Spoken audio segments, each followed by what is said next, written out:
Good day everyone, my name is Angelo P. Corbillon and welcome to my YouTube channel, Mr. Corby.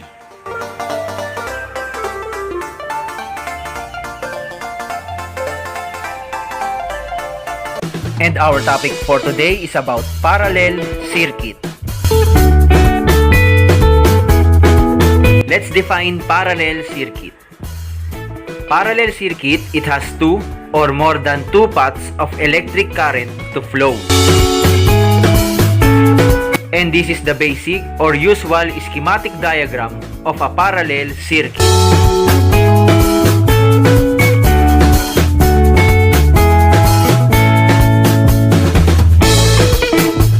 Ngayon, alamin natin ang mga parts ng parallel circuit. L1 at L2, yan yung line 1 source at ang line 2 source or voltage supply. Yung mga mahahabang linya, yan yung conductor or wire na nagko-connect sa mga devices. Ito naman ang ating mga load. We use bulb or light as our load. At yung ating controller or tinatawag nating switch.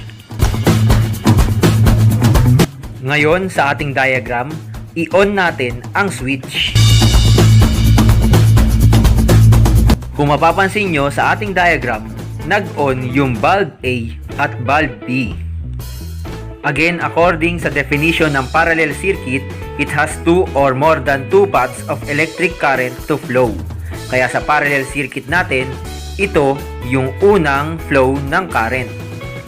At ito naman yung pangalawa. Two or more than two paths of electric current to flow.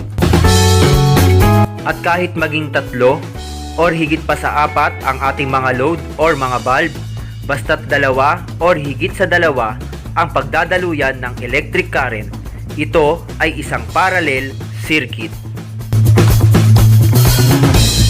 Okay, balikan lang natin itong series circuit. Sa series circuit, kapag tinanggal natin or nag-fail ang isang ilaw, maaapektuhan or mag-o-off ang ibang mga ilaw. Dahil iisa lang ang pinagdadaluyan ng current. Unlike sa parallel circuit, kapag nag-fail or tinanggal natin ang isang ilaw, hindi naaapektuhan or nag-o-off ang ibang mga ilaw. Dahil may kanya-kanya or sari-sariling flow ng electric current ang mga bulb pagdating sa parallel circuit, katulad ng pinapakita ng diagram.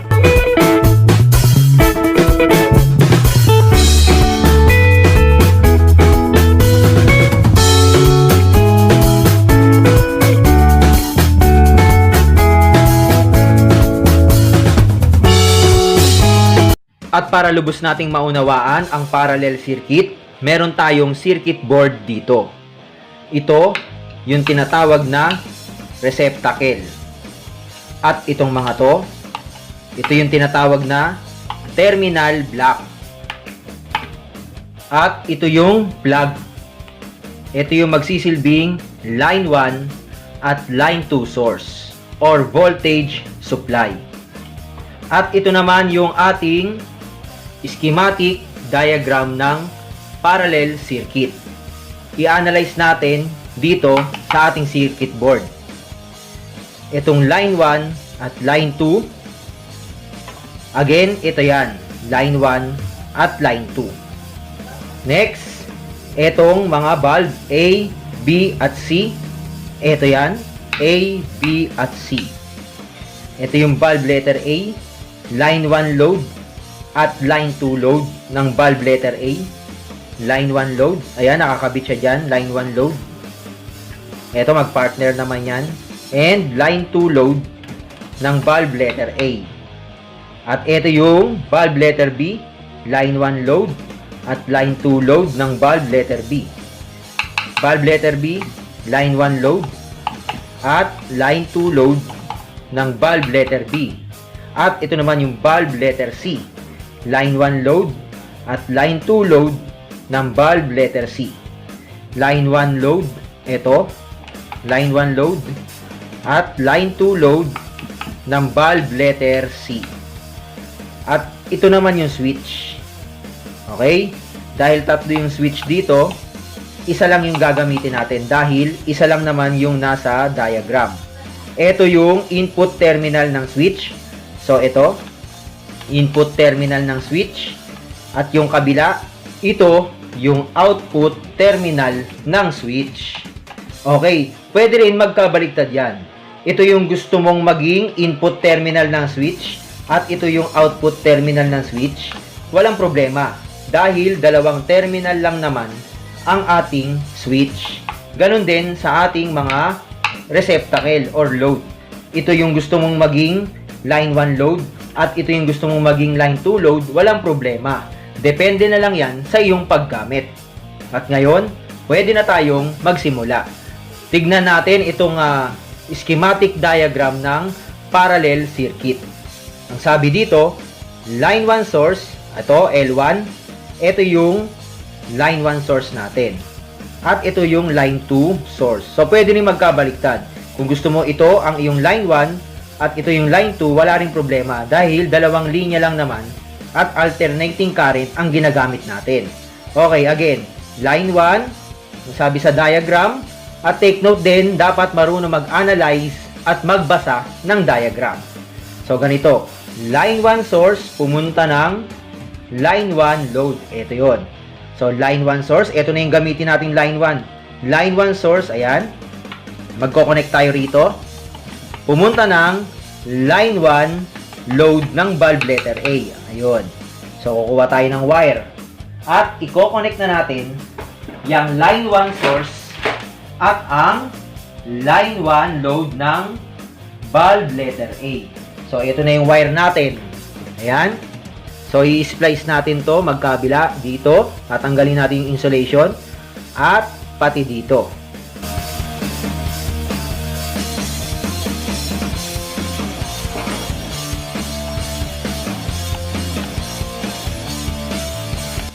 Okay, kapag nag-splice kayo or tatanggalin yung insulation ng wire, dapat alalay lang para hindi maputol yung tanso. Ayan, katulad nito. Ganon din sa kabila.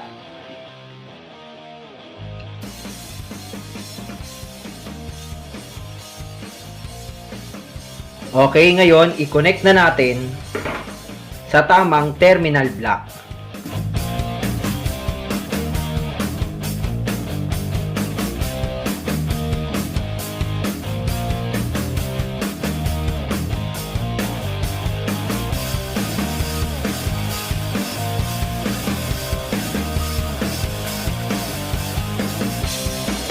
Ito yung line 1 source natin. Pumunta ng line 1 load ng bulb letter A. Okay, hindi ko muna hihigpitan itong screw dahil isinasaad sa schematic diagram ng parallel circuit itong line 1 load ng bulb letter A. Ayan, ay kailangan maglagay ng wire papuntang line 1 load ng bulb letter B.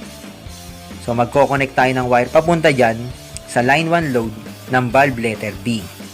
At yan ang isinasaad ng diagram.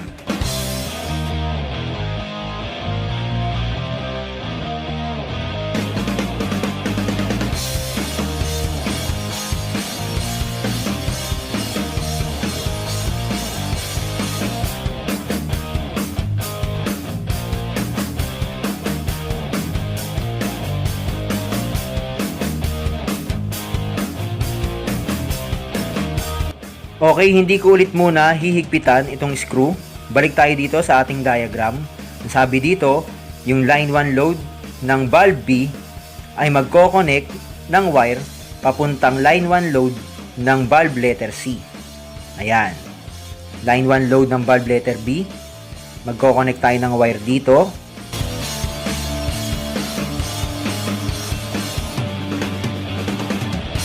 Papuntang line 1 load ng bulb letter C. Lagi tayo magbabase sa diagram para hindi tayo magkamali sa pag-connect ng wire sa mga devices. Balik ulit tayo dito sa diagram. Dito naman tayo sa line 2 load ng bulb letter C.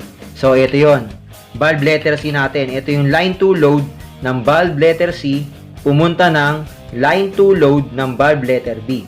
So ito, line 2 load ng bulb letter C pumunta ng line 2 load ng valve letter B.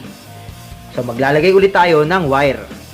Kaya kailangan hindi kayo nalilito sa pag-analyze or pagbasa ng diagram.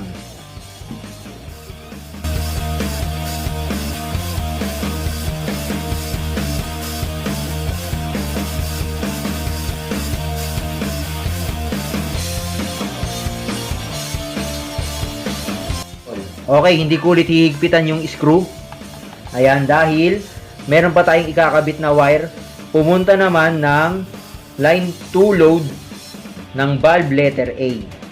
Kuha ulit tayo ng wire at i-connect na natin sa line 2 load ng valve letter B.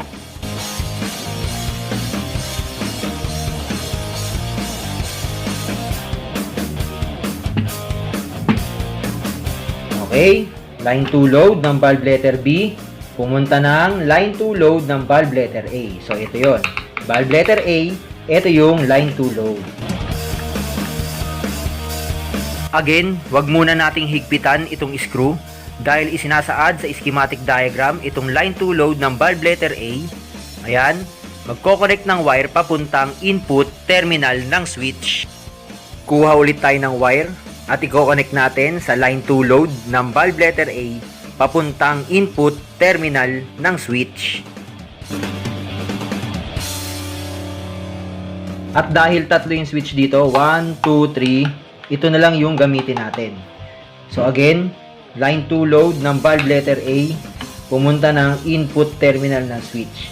So ito, dalhin natin dito sa input terminal ng switch. Ito.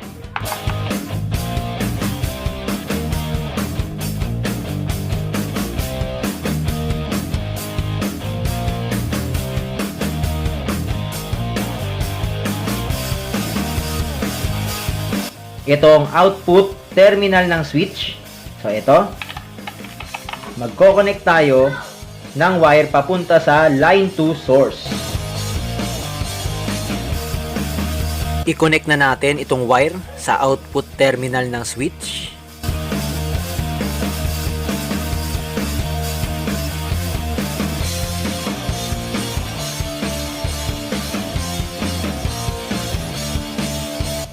Next, i-connect natin dito sa line 2 source.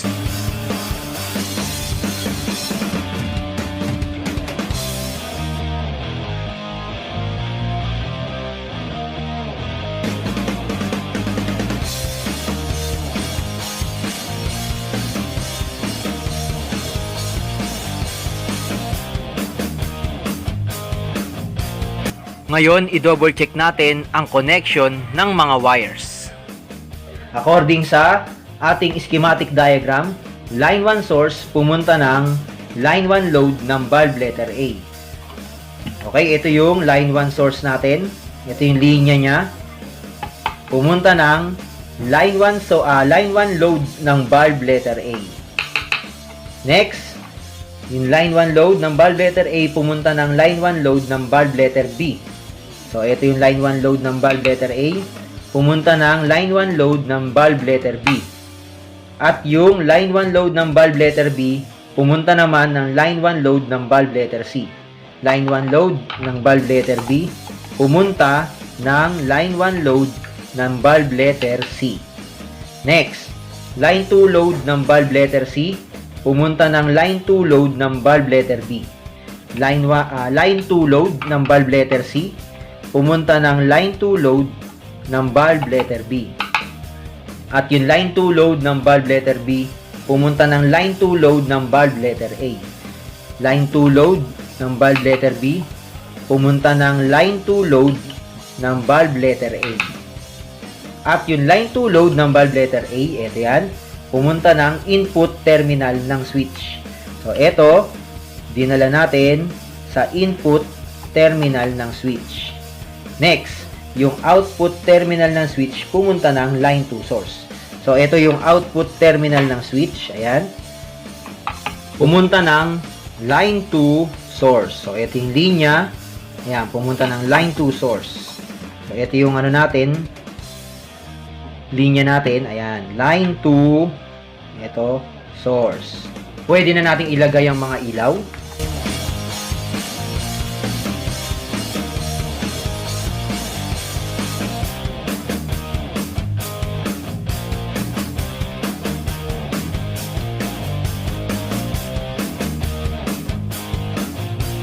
At ngayon, bago natin siya supplyan ng voltage o bago natin isaksak to sa convenience outlet, i-check muna natin ang resistance ng ating parallel circuit gamit ang ating multi-tester. Ito.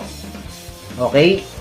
I-set natin ang ating range selector knob sa ohm settings times 10.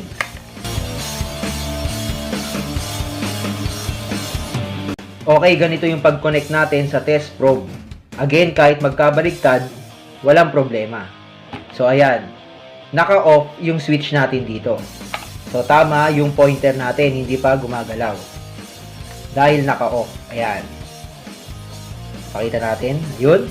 Yung needle. Naka-off pa. Hindi gumagalaw. I-on ngayon natin. Mapapansin nyo, gumalaw yung ating pointer. Nagkaroon ng resistance yung ating circuit. So, ibig sabihin nito, good circuit ang ating parallel circuit. At kapag tinanggal natin ang isang ilaw sa mga ito, magbabago yung resistance. At sa pagtanggal natin ng isang ilaw, yung dalawang natitirang ilaw ay gumagana pa rin. Meron pa ring resistance. At sa pagbalik natin ng ilaw na to, nagbago na naman yung resistance. Sa tuwing nagtatanggal tayo ng isang ilaw or yung isang ilaw ay nag-fail sa parallel circuit, nagbabago yung resistance.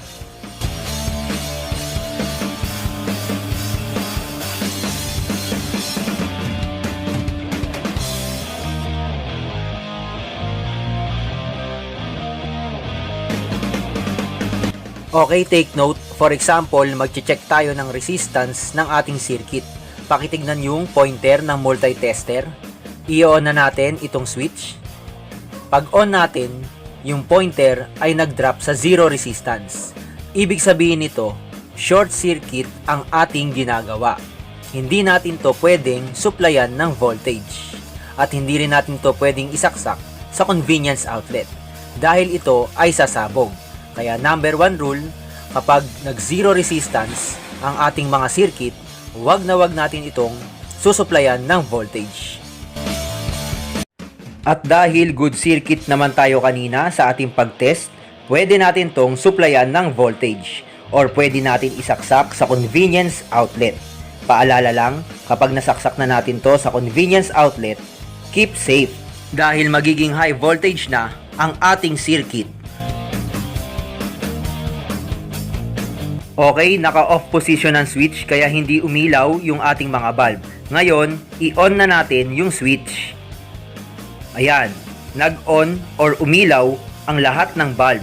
Ibig sabihin nito, tama ang pag-install natin ng parallel circuit.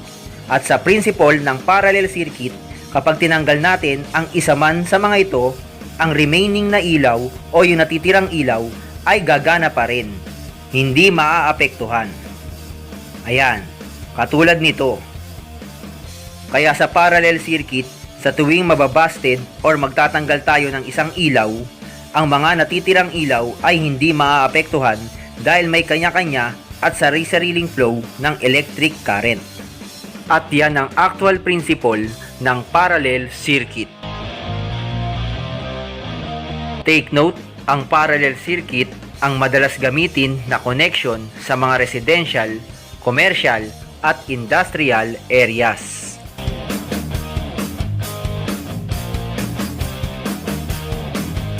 And now, let's have a short quiz.